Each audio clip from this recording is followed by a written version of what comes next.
WKAB-TV 32 Montgomery.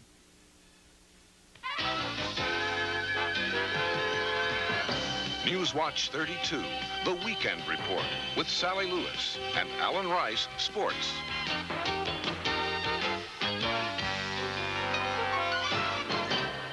Good evening, I'm Sally Lewis. A Montgomery man is listed in stable condition tonight following a stabbing in West Montgomery. Police spokesman Larry Armstead says 32-year-old Robert Griffin was stabbed once in the leg this afternoon on the 1600 block of South Hall Street. Griffin apparently made it back to his home, where police found him lying in his bathtub after losing a considerable amount of blood. Police say they haven't made any arrests in the case yet, although they do have a suspect. And state troopers say at least 6 people have died in weekend accidents on Alabama highways, including a 23-year-old Wetumpka man. Troopers say Thomas Earl Jackson was killed when his car overturned in Elmore County last night. 3 people from MILWAUKEE were seriously injured today, including a 3-year-old girl in a head-on collision on Highway 331. The accident happened this morning about 10 miles south of Montgomery. All the injured have been taken to Jackson Memorial Hospital. With a little more than a week left before the June 24th runoff, many of the candidates for statewide offices aren't wasting any time. Jim Folsom Jr., a candidate for lieutenant governor, is stepping back into the ring, challenging his opponent, Senator John Teague, to drop his negative campaign advertisements and instead make this an issue-oriented campaign. Earlier today, Folsom said he has plenty of ammunition to use against Teague, such as a copy of a lawsuit filed by an insurance company against him in Jefferson County Circuit Court. I'll remove all negative advertising from TV, and I think he should too. And let's talk about, in the last week of this campaign, let's talk about our record and what we can do for the state of Alabama. Folsom says he will wait to hear from Teague before pulling any of his negative ads. Meanwhile, Senator Teague has scheduled a news conference for tomorrow where he says he will respond to Folsom's challenge. Ralph Holmes, Teague's campaign spokesman, says he doesn't think the ad should be labeled negative. He says they've all been based on facts about Folsom. Both candidates will face each other tomorrow night in a debate which will be broadcast on Alabama Public Television. Following that debate, the 2 candidates for state treasurer will go head-to-head. Earlier today, candidate Jim Ziegler accused the Alabama State Employees Association of making a, quote, backroom political deal by endorsing his opponent, George Wallace Jr. Ziegler claims he lost the group's support because of fear that if elected, he would interfere with the state employee retirement system, which he says is absolutely absurd. The association's executive director says they are supporting Wallace because of Ziegler's comments that he would put more state investments in Alabama, including state pension funds. But Ziegler says the group misunderstood his remarks, and he plans to ask them to reconsider their endorsement. Coming up next on Newswatch 32, ticket sales are up at the Alabama Shakespeare Festival, and so is Montgomery's economy. That story next.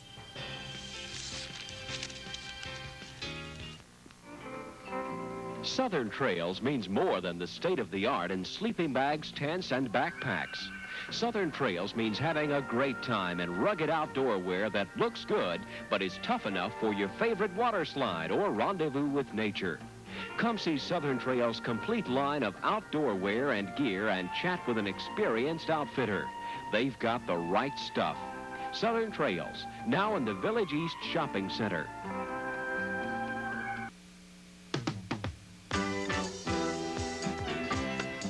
Maybe I'm just a little bit lonely. Now, how could you be lonely with us around? Yeah. You need a little action. We're going to give your daddy our special introductory offer. Now, when would you like to surprise him? I'm your daddy's date. You are? Uh-oh. Monday at 6:30 on WKAB-TV.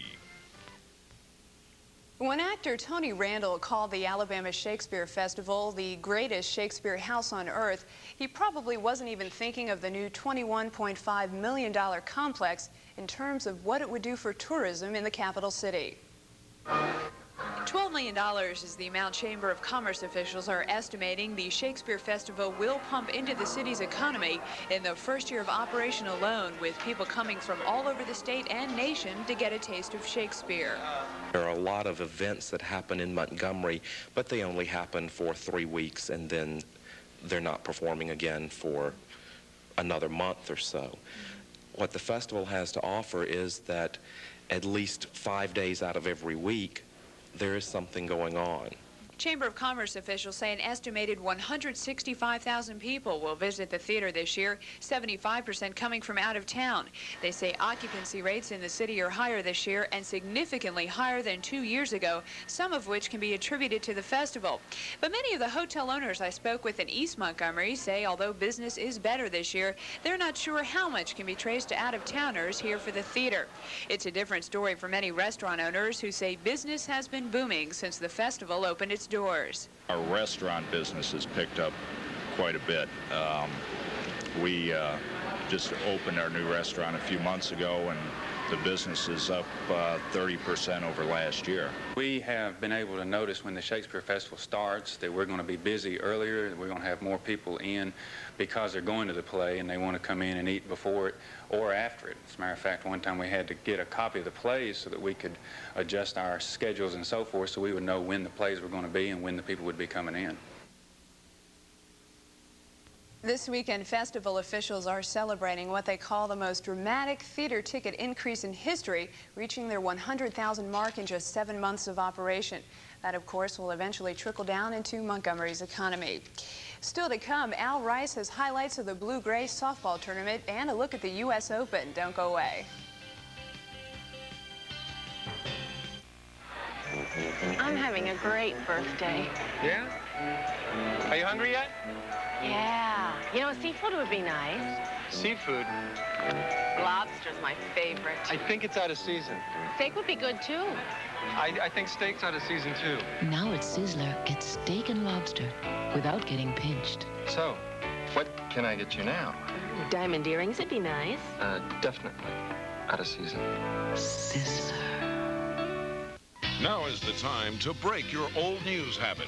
Montgomery's own Mac Carmack heads up the team for Newswatch 32.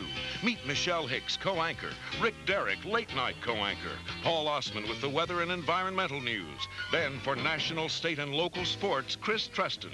The capital city is ready. We challenge you. Break that habit. Join Mac Carmack's team, Newswatch 32 at 6 and 10, weeknights on WKAB-TV. Well, the great white shark from Australia continues to dominate the U.S. Open. Despite running into a bit of trouble on the 13th hole today, the winds were strong on Long Island, but Greg Norman managed to stay right on top. On the 5th, Norman hitting out of a trap. Take a look. We'll take a look at some of the highlights. He gets a perfect roll, lays it near that hole.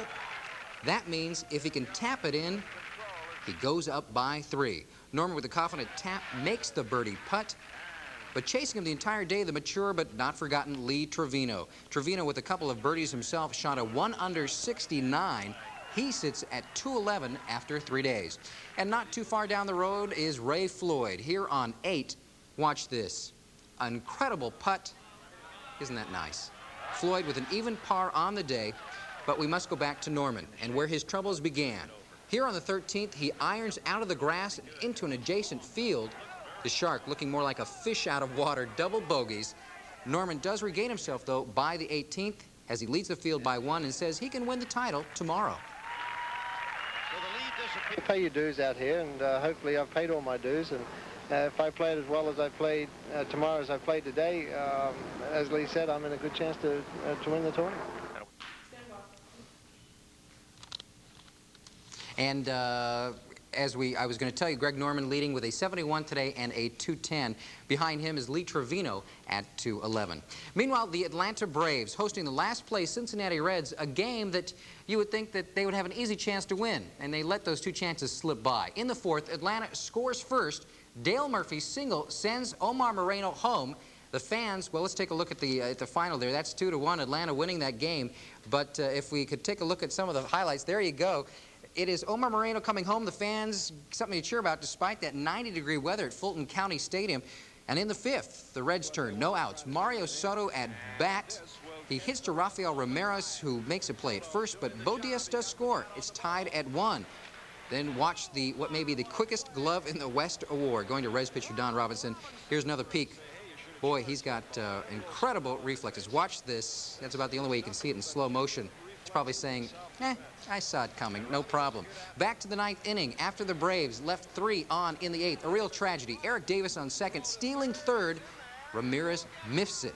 Davis easily comes home. The Cincinnati Reds down the Braves 2-1. Elsewhere in the National League, Pittsburgh a loser to New York 5-1. St. Louis beating Chicago. The Cubs' new coach, Gene Michael, thrown out of his very first game. Elsewhere on the day, Montreal falls to Philadelphia 7-6, and San Francisco in the 6th is losing to Houston 3-2. And getting caught up there, L.A. and San Diego just underway. In the American League, Toronto beating Detroit 6-5. Milwaukee shuts out Boston 2-0. New York a winner over Baltimore. Minnesota beats Cleveland. Texas loses to Oakland. Kansas City and California. Don Sutton did not win his 300th game. California wins anyway. Chicago a loser, losing to Seattle in the 3rd, 1-0. And when it comes to softball, things you'd usually think that it'd be a little bit slower than the major leagues. Not such the case at Lagoon Park today. The blue-gray fast-pitch game tournament, they're going and whizzing that ball. 25 teams field be narrowed down by tomorrow after the lottery pick. That means the fans aren't enjoying what they're seeing. Here is the United Surgical team in the dark uniforms against Addison out of Addison, Alabama. United Surgical from Montgomery. They improved their record to 3-1 as they beat Addison 5-1 in this game. He is safe. The games continue beginning at 9 Sunday. The championship game is scheduled for 3 o'clock tomorrow. And on the other side of town, at the Montgomery Raceway, tonight the Miller American Spectacular brought some familiar faces to the track. A legend in racing, Red Miller. 2 or 3 different generations of drivers come and go, and the cars change from fuel-injected, super modified, the 34 coupes up to where we're running the late model T-Birds now. But I think everything changes for the better, and you've got to go with the times. Miller's still to be reckoned with. He was racing against tonight. In fact, he's racing probably right now in the race that's going on, the final race, the feature race of the day. A lot of things going on today in sports. Okay, yeah, thanks a lot. We'll be back right after this.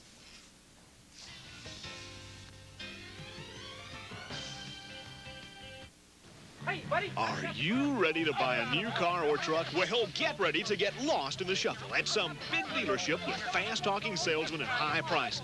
But if you're ready for personal service, straight answers, and the lowest price, get ready to own a Collier Ford. Hello, I'm Jimmy Collier. Come to Collier Ford in Wetumpka, and we'll show you what our family-owned dealership can do for you. So if you're ready to own a new car or truck, get ready to own a Collier Ford. Highway 231, Wetumpka. When you need a new roof, call Jones Brothers Roofing Company.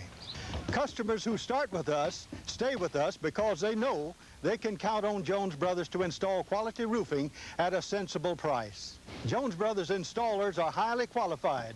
They adhere to our philosophy, no shortcuts. Quality roofing at a sensible price, whether it be a residential roof or a large installation like this one. So, remember, when you need a new roof, call Jones Brothers Roofing Company in Montgomery.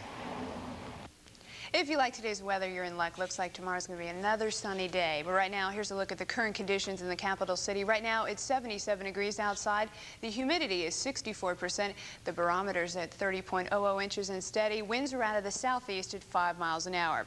Look for fair skies tonight with a low in the mid-60s. For tomorrow, partly sunny skies with a high around 85 degrees.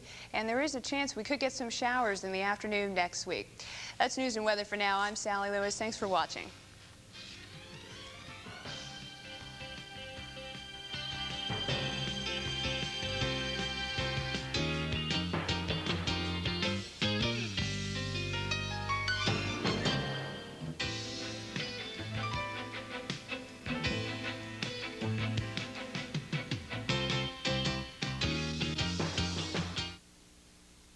WKAB-TV 32, Montgomery.